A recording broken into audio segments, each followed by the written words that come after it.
I bet my tongue kind of hurts. You descend into the ancient winding streets of Ukaizo. Battered by storms for thousands of years, the ruins bear the marks of their role as the lone witnesses of the god's great secret.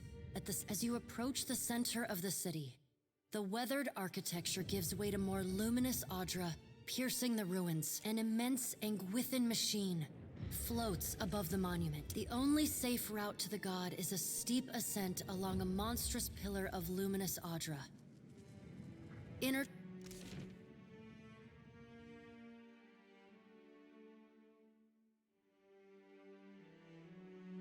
Strange to see Ukaizo in this way. It may be hard to picture, but this city was once full of life. Great hanging trees shadowed these each spring. A festival, the celebrants would all people of all nations. But what of you, Watcher? Why have you followed me? Have you come to bear witness to the breaking of the wheel?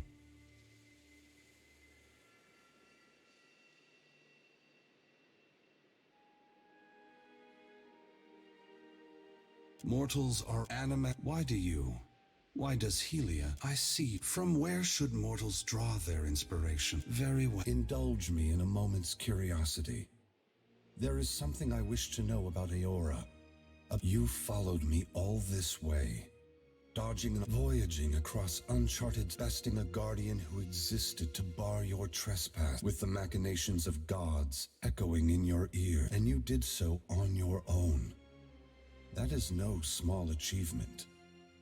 Kith, I believe that mortals possess the strength to collaborate and shape a future of their own design. Not all of my brothers and sisters agree. I had hoped your actions would set an example for the future. Coming to Ukaizo unencumbered by alliances proves a different point than the one I intended. But it is a valuable one. What inspired your decision, Watcher? Did the choice echo your foundational beliefs? Or were you influenced by observation? I think you shirked the aid of others. I must attend to my final work now. You have carried a heavy burden across the Deadfire.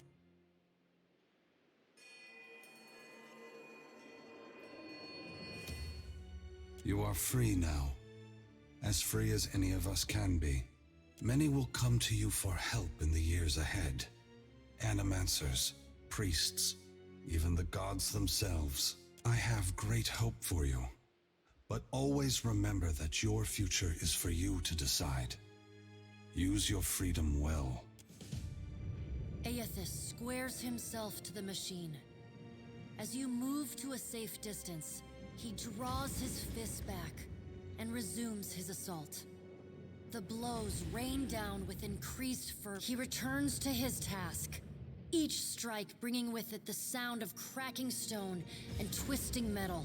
The flickering cracks appear along the hand. You see Eothas' arm shatter upward from his hand through his elbow. A flash of light and heat bursts from the core, accompanied as Eothas' voice fades. The enormity of what you've accomplished sinks in. You have confronted a god. You have rediscovered the ancient city where the wheel was forged, and you have seen the wheel shattered. What comes next? On your recommendation, Eothas disperses his essence, and that of the thousands of souls within him, to centers of knowledge and learning around the world. Animancers, engineers, wizards, and scholars of all stripes make astounding breakthroughs in understanding and harnessing the phenomena that govern Eora. While some of these developments prove beneficial to Kith, others are decidedly less so. But such is the price of innovation. What remains to be seen is how, indeed whether, they will restore the cycle Eothas has broken.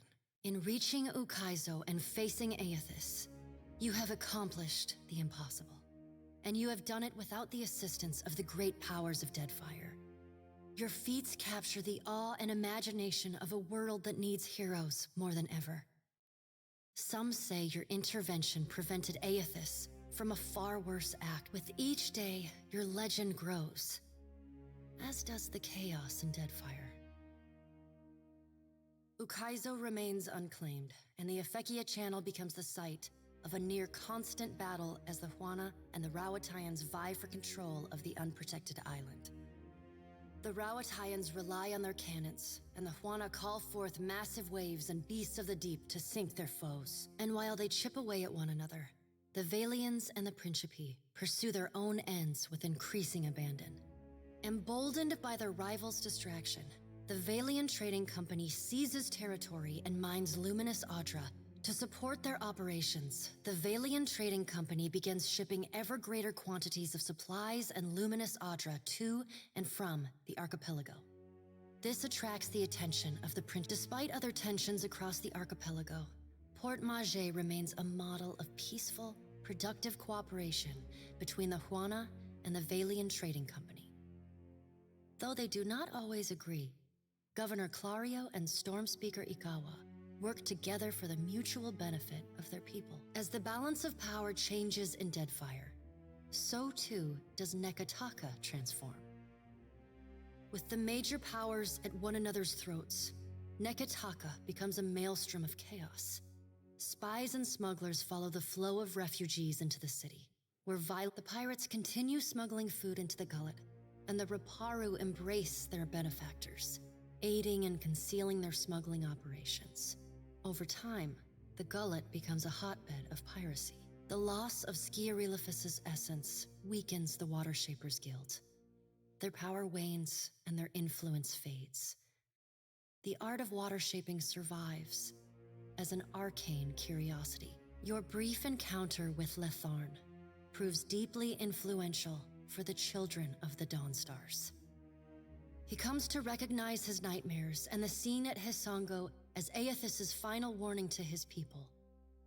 Unite in strength and faith, or perish forever. As word of Eothas' deeds at Ukaizo spreads, his fellow Dawnstars take this message to heart. The faith of the children of the Dawnstars brightens. Eothas returned to give the world the greatest gift of all, hope. In response, they continue feeding, healing, and helping the neediest in Deadfire. To the misfortune of many, a group of slavers remains entrenched on Crooksburg. While they profit off the misery of Kith, no one is able to stop them. Ships continue to disappear at the southeastern fringe of the archipelago, and stories circulate of a colony of vampires. The dragon, Neraskirlas, no longer passes between Eora and the White Void, and the dead flow slowly breaks apart, exposing the temple long frozen within. Under Halfjorn's guidance, the Harbingers of Dusk resettle within Remergon's temple, vowing to forever protect it from the defiling touch of outsiders. Over time, the group becomes increasing. In besting the Beast of Winter, you earned the Death God's mercy rather than his enmity. The deity remains characteristically unforthcoming about his decision, and you're left to wonder whether in doing battle with him in the White Void, you somehow furthered his apocalyptic ambitions. Once repaired, the Audra at the primal island of Kazuwari again pulses with the flow of soul essence between the here and the beyond. The feral life on the island flourishes. The faces of the hunt continue to rule the Crucible and Gallowain's, or rather, Tawamawai's name. The trials summoned by the statue grow deadlier with each season, until only those rare few willing to brave the gravest of dangers seek out the bloody ordeals of Kazuwari. Like the other souls following in your wake, Muatu eventually yearns to move on to the beyond and the wheel. Stymied by Eothas' actions, however, he settles on returning to Kazuwari, where he joins the choir of souls that echo throughout the Crucible. Released from their bondage to the sightless eye, the Vithrak of the Halls Obscured abandon the Black Isle and resettle in the deepest and darkest recesses of the ruins beneath Nekataka. Sisak and his colony remain secretive and isolated, however, rarely interacting with those Kith crawling about in the sunlight above. Slain by your hand, the Titan of Wal poses little further threat to Eora. As the corpse decays, it putrefies into a massive nest of hungry fungal monstrosities. Vessels that anchor off the shores of the Black Isles tend to go missing, only to turn up shipwrecked months or even years later against distant shores. With time, the body collapses upon itself, and the Black Isles finally implode. Though your adventures alter the destiny of Eora and the balance of power in Deadfire, they also leave a lasting mark on those who travel at your side. Your companions find themselves changed, in ways both big and small. In the days sailing back from Ukaizo, Adair finds himself disillusioned with all. Shodi is not a priestess who on Shodi's Aloth renews his the Valian Trading Company, pleased with the Navy's conduct through. She looks to Kehu. He bids you farewell. Your pursuit of Eothas as the Watcher of Cadnua and the former Herald of Bareth. You return to your ship and begin the long journey home. You hope for calm weather.